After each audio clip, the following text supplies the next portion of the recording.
Salve galera do território tricolor. Após a derrota ontem, na cidade de Bragança Paulista, o técnico Rogério Ceni concedeu entrevista coletiva. Acompanhe agora os melhores trechos, as explicações, especulações e opinião do comandante do São Paulo. Aproveite e se inscreva no canal. Vamos lá! Boa noite a todos que nos acompanham. Vamos então dar início à entrevista coletiva com o técnico Rogério Ceni após o duelo com o RB Bragantino no estádio Nabi Abichedi.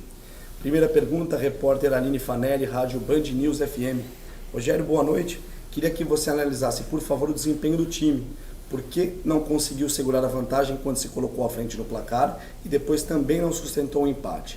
O que você identificou que faltou para a equipe defensivamente? Eu acho que foi o melhor jogo, boa noite primeiro, eu acho que foi o melhor jogo que nós fizemos desses três e a tendência, logicamente, é que o time melhore. Eu acho que de positivo, a parte sempre propor o jogo, tentar ter o controle do jogo, finalizamos bastante no jogo de hoje. O poder de reação, acho que é uma coisa importante de citar no 2-1, fazer a virada do jogo. Agora, nós lutamos muito para conseguir, batemos muito no adversário para conseguir os gols e nós não conseguimos sustentar essa vantagem, entregamos com muita facilidade a vantagem ao adversário. Eu até falei para os jogadores que foi triste você acabar o jogo perdendo de 4-3, um jogo onde você foi superior ao adversário, onde quando estava 3-2 nós tivemos possibilidade de fazer o quarto, de fazer o quinto. Nós não matamos e depois a gente sofre em detalhes que são perceptíveis durante o jogo. Bolas alçadas à área, a gente sofre, tem dificuldades com relação a isso, um pouco mais de controle, trabalhar um pouco mais essa bola, não entregar tão fácil a bola ao adversário, às vezes uma falta para nós, pressa em bater, colocar no campo de ataque onde você pode segurar a bola consigo. Algumas reposições de defesa para o ataque que não são necessárias, fazer a ligação direta, e aí a gente perde uma bola e acaba sofrendo gols. Mas dentro de um todo, de um contexto, como jogo, foi disparada a melhor apresentação que nós fizemos. Eduardo Afonso, canais ESPN. Rogério, boa noite. Como não desgastar o time fisicamente e com a pressão da torcida e ao mesmo tempo conseguir os bons resultados? É possível? Primeiro nós temos que conseguir atingir um ponto que seja ideal na parte física. Para depois a gente... E precisamos, logicamente, de resultado. Futebol não é feito só de você jogar bem, nós jogamos, acho que um bom jogo hoje, os outros dois bem abaixo. Hoje nós jogamos um jogo contra uma equipe de Série A que a gente enfrentou há pouco tempo atrás aqui no Campeonato Brasileiro. E são sempre jogos competitivos, que é uma equipe que investe bastante no futebol. Mas nós precisamos de resultado, porque são poucas rodadas, né? Não é que nem o Campeonato Brasileiro, que são 36, se há tempo de você 38, há tempo de você buscar. São só 12 partidas, somando um ponto em 3, é muito pouco, né? Agora, hoje é um futebol mais agressivo, mais convincente, mesmo de visitante, tomando conta praticamente do jogo, sofrendo em contra-ataques, aliás, mais do que contra-ataques, em bolas que são bolas relativamente fáceis de uma leitura e que a gente não teve no dia de hoje. Paulo do Vale, Rádio Bandeirantes. Rogério, qual o motivo da substituição do Igor Gomes que entrou no segundo tempo? Igor e Thales tiveram Covid e voltaram faz 4 dias praticamente a treinar com a gente. Ficaram uma semana parados. Patrick sentiu a posterior. Eu precisava montar o tripé do meio campo, quis usar Sara, Nestor como o primeiro, precisava de um homem para tripé. Tanto o Igor quanto o Thales fazem essa função. Mas os dois eu sabia, na minha cabeça eu já imaginava usar 45 minutos cada um. Mas o Igor, eu acho que entrou e talvez até um erro meu de avaliação. Eu achei que ele aguentaria a intensidade de metade do jogo.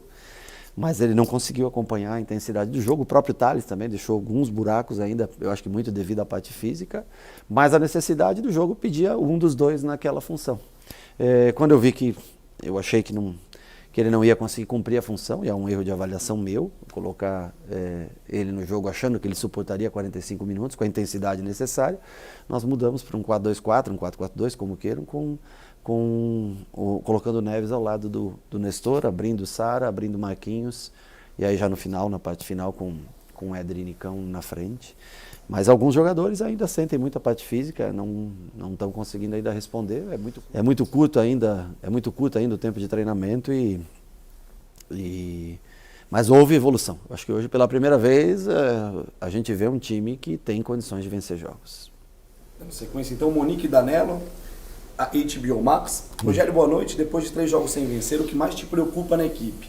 E você vê como prioridade para ajustar nessa sequência? Eu acho que essa transição, a calma para sair jogando, para nós construirmos o jogo, mas de repente esse branco que dá no time em fazer bolas longas, rifar bolas, onde nós temos uma condição ainda de controlar o jogo, de trabalhar essa bola, como nós chegamos várias vezes no dia de hoje, jogando por dentro, jogando por fora, com, sei lá, uma quantidade enorme de chances de gol que nós tivemos, criação pelos lados, chutes frontais. Eu acho que esse não dá branco no time, não dá um parar em determinado momento. O time fez um bom jogo, repito, principalmente na parte de criação, a parte ofensiva, mas foram erros assim, primários que nós cometemos, desnecessários. A origem dos gols, se você analisar, são gols que nós entregamos praticamente pro Bragantino. Temos que melhorar nesse sentido, mas como time, os caras lutaram, brigaram, tiveram qualidade para construir jogadas. Nós não fomos bons o suficiente não tivemos organização suficiente para se defender da maneira correta. Giovanni Chacon, Rádio Jovem Pan. Rogério, boa noite. Hoje a parte defensiva do São Paulo sofreu em 90 minutos um apagão que talvez só tinha sofrido da mesma forma contra o Flamengo, antes da expulsão do Calera. Com tanta exposição contra uma equipe nitidamente ofensiva e com o histórico de marcar tantos gols, como você avalia o desempenho desse setor no jogo de hoje? Pode ter sido a falta de um volante de mais marcação? Olha, primeiro que a equipe nitidamente ofensiva foi a nossa, que controlou o jogo e que teve muito mais oportunidades. E é uma equipe que tem coragem de jogar contra outras equipes ofensivas. Isso é um ponto positivo, é uma equipe que arrisca vencer jogos. E, consequentemente, ocorre também de perder partidas como foi a de hoje. Mas marcou 3 gols, esse é o lado positivo. E os gols que nós sofremos não foi nem de jogada trabalhada do Bragantino, não. Foram muito mais por erros de falta de uma avaliação melhor da jogada, de não ter pressa, às vezes, para ligar uma bola à frente e ter um pouquinho mais de calma, esperar o time sair, para estar um pouquinho melhor posicionado. Foi muito mais disso do que um envolvimento do Bragantino em matéria de construção de jogo. Então, nesse sentido, é o lado positivo que a gente vê. Fazer 3 gols e perder mais um caminhão de gols que nós perdemos. E de negativo é que a gente tem que ter uma compactação melhor, um pouquinho mais de calma e escolher melhor as jogadas. Mas, repito, o time competiu bem no dia de hoje. Caio Capato, TV Bandeirantes. No ano passado, algumas vezes você utilizou o sistema com 3 zagueiros. Neste ano isso ainda não aconteceu. Já que o time está em uma fase de testes de peças e sistema, passa pela sua cabeça voltar a utilizar 3 zagueiros até para beneficiar bons jogadores do setor que não sejam tão velozes e deixar o time mais seguro? Não vale, porque primeiro que nós praticamente temos poucos zagueiros, né? Eu tenho o Beraldo que subiu agora, mas é um garoto ainda novo, sem muita experiência. Nós temos a maioria dos nossos jogadores de ataque, né? Então nós temos que usar o maior número de jogadores desse setor. Nós temos que ter calma, fazer com que os jogadores que chegaram evoluam fisicamente, né? O Nicão hoje, para começar o jogo, estava um pouco cansado. Ele nitidamente é um jogador que, ele nos últimos anos, ele não joga no mês de janeiro, fevereiro. Ele está fazendo pré-temporada nessa época. Isso faz diferença ao longo dos anos um atleta começar assim. O Patrick fora, machucado. O Rafinha já vinha de 2 jogos também, praticamente em pouco tempo. Hoje o Igor fez um bom jogo ofensivamente. O Igor Vinícius foi muito bem no primeiro tempo. Chegou muito na linha de fundo. Foi o principal jogador que fez jogadas ofensivas para a gente. Então, assim, hoje jogou praticamente um time do ano passado, que começou o jogo de hoje, né? Então nós temos que esperar todo mundo se condicionar. Nós temos jogadores no departamento. Barboleda chegou ontem à noite, era de madrugada, de viagem. Ele não fez nenhum treino, faz muito tempo que ele fez 3 ou 4 treinamentos só com a gente. O Luan até hoje, eu vi 10 minutos do Luan no campo, pouquíssimo no campo. Luciano voltou das férias lesionado e nós não conseguimos ainda trabalhar com o jogador. Vai ter que fazer pré-temporada, tanto o Luan quanto o Luciano. Ou seja, não tem à disposição tantas peças, como eu te falei. Hoje Igor e Thales vinham de Covid, treinaram 4 dias só. E foi necessária a utilização deles no dia de hoje. Bruno Carvalho, Portal UOL. Boa noite, Rogério. O alto número de gols sofridos nesse início e o baixo número de desarmes no primeiro tempo de hoje, apenas 4 contra 9 do Bragantino, indicam a necessidade de um primeiro volante de origem? Não ter opção com a ausência do Luan é algo que te preocupa? Num 4-3-3, o primeiro volante ele tem mais necessidade de ter uma pegada maior, preferencialmente de maior estatura também, porque você pega o Bragantino que iniciou hoje, tem 6 jogadores acima de 1,80 m. Como que nós sofremos o último gol? Uma bola cruzada para dentro da área. Ou seja, nosso time é um time que não tem estatura. Nosso time tem o Arboleda, que é um bom cabeceador, o Miranda, que é zagueiro, E quando está o Caleri em campo, no caso hoje, é um terceiro cabeceador que ajuda na parte defensiva. Você joga contra equipes que tem 5, 6 jogadores com bola aérea boa. Então você vai sofrer nesse sentido, mas é uma coisa já que nós já falamos, mostramos, que nós vamos sofrer contra equipes que são, no caso hoje o Bragantino, nesse quesito, superior a gente, que é na bola, é uma linha de 4 com todos os jogadores que cabeceiam acima de 1,80 m, com mais o Praxedes com 1,87 m, quer dizer, é um time grande que vai fazer você sofrer a cada bola parada. Marcelo Bacejo, Gazeta Esportiva. Rogério, você tem mais derrotas do que vitórias nessa segunda passagem pelo clube. Como vem lidando com a pressão nesse início de temporada? É verdade, não é um... Aliás, no início não, porque o início da temporada é agora, mas nós não vencemos em 3 jogos. E isso claro que o resultado, as pessoas não querem saber se você jogou bem e criou 10 oportunidades. As pessoas querem saber se você fez pontos, né? Isso é o mais importante para quem olha de fora. Para mim, eu fico feliz do time evoluir. Nos primeiros jogos com poucos dias, hoje um pouco mais de tempo. O time já correu muito mais, já jogou muito mais, competiu contra um time de Série A, um time que vai competir também no Campeonato Brasileiro contra ele. Agora, os resultados, logicamente, precisam vir, porque você precisa classificar no Paulista, você precisa subir teu nível de jogo. Não adianta só jogar um bom jogo como hoje, se você, ao final, por um motivo ou outro, você acaba entregando o resultado ao adversário. Então, nós sofremos muito para conquistar nossos gols e entregamos com muita facilidade o gol, a possibilidade de gol ao adversário. Nós temos que evoluir nesse sentido e tentar as vitórias o mais rápido possível. Felipe Ruiz, TV Globo. Rogério, desde 1960 o São Paulo não fazia apenas um ponto nos 3 primeiros jogos do Campeonato Paulista. Futebol não é minimalista e nunca é apenas um fator, mas como explicar esse começo ruim? Porque jogou com... Já explico para você, nós começamos a jogar o campeonato com 2 semanas de preparação. Atrasamos um dia na apresentação para fazer exame de Covid. Nós tivemos 17 jogadores com Covid ao longo desses dias.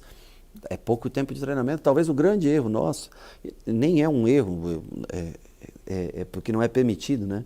No Campeonato Paulista você não pode botar o time da Taça São Paulo para jogar. Você pode botar no máximo 8 jogadores que sejam formados no clube para iniciar um jogo. Mas talvez o nosso maior erro foi não ter colocado o time da Taça São Paulo quando foi eliminado, não ter pensado rápido e colocado esse time para jogar os 2 primeiros jogos e se preparar de uma maneira melhor para esse. Então nós estamos nos desgastando, tendo que preparar o time fisicamente e automaticamente jogar e ganhar. E a vitória não está vindo. Talvez esse foi o grande erro. Se fosse como no campeonato no Rio de Janeiro, por exemplo, você põe um time de garotos e você vai dando sequência à preparação. Nós não conseguimos fazer isso. E talvez foi até um erro, que poderia ter usado mais jogadores da Taça São Paulo, com algum outro do elenco principal, que estivesse um pouquinho melhor fisicamente, enquanto os outros fariam uma pré-temporada mais longa. Esse talvez tenha sido o maior erro de avaliação por um momento. Mas vamos buscar as vitórias. Fizemos um bom jogo hoje, temos como exemplo, temos alguns dias para trabalhar e temos um jogo contra o Santo André, que é um time também bem competitivo, mas aí nós precisamos fazer a nossa primeira vitória. Última pergunta, repórter Eduardo Rodrigues, GE. Globo. Rogério, em 3 jogos do São Paulo, o time sofreu 6 gols. O que tem acontecido de errado no sistema defensivo que você não está conseguindo corrigir? Você vê a necessidade de mais um zagueiro para esse elenco? Olha, se tiver mais um zagueiro, todos sabem que nós estamos em busca de mais um zagueiro. Para a gente tentar melhorar o jogo aéreo, tentar melhorar a altura do time, um volante alto. Um time alto, ele é sempre mais fácil de se trabalhar. Quando você tem uma linha de 4 defensiva grande, dá muito mais segurança à equipe. Então, em algum lugar do campo, nós vamos ter que tentar achar jogadores mais altos. Agora, vinha com 2 gols sofridos nos 2 primeiros jogos. Hoje, acho que o time fez o melhor, disparado o melhor jogo dos 3, que é natural com o passar do tempo, que o time evolui e jogue melhor. Mas hoje nós tivemos erros, como foi, por exemplo, do pênalti lá contra o Ituano, que inicia-se num erro nosso de construção a jogada. Mas já o time bem melhor no dia de hoje. Encerramos então com o Rogério. Obrigado, boa noite a todos. Bom, galera, é isso. O que você achou da coletiva? Comente sua opinião. Rogério deve sair ou ainda acha que ele conseguirá fazer o São Paulo jogar? É isso. Até o próximo vídeo.